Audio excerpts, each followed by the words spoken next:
তারপর Socrates, Aristotle, Plato, এগুলো, তারপর জুলকার নাইন, আলেকজান্ডার, তারপরে হচ্ছে সে সাইরাস, এগুলিকে আমরা কিন্তু কোনো দিনও গবেষণা করি না।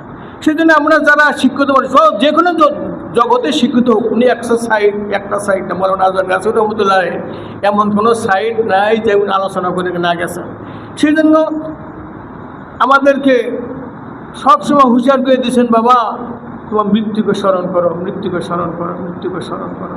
আল্লাহ পাক একটা কথা বলে, যখন আমার বাপ মা চলে গেছেন, এখানে অনেকে আছে বাপ মা চলে গেছেন, আমাদের দাদাদেরও চলে গেছেন, আমাকেও একদিন চলে যেতে হবে। ওই কথাটা যেন আমরা কোরআন এবং হাদিস মতো ওই কথাটা যেন সবসময় স্মরণ করতে পারি এবং গুনাহ থেকে বাঁচতে পারি। এই জন্য আল্লাহ পাক আমাদের তৌফিক দান করেন।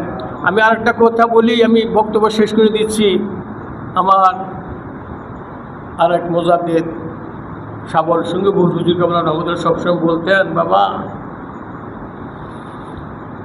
আমরা যারা আছি সবাই অনেকে শুনেছি, শাবল সুঙ্গুর হুজুর কামলা রহমতুল্লাহ আরেক মুজাদ্দিদ তিনি বলতেন, বাবা নামাজ কবুল হয়েছে কিনা আমার জানা নাই, রোজা কবুল হয়েছে কিনা আমার জানা নাই, কিন্তু মৃত্যুর সময় যদি কলমা শাহাদত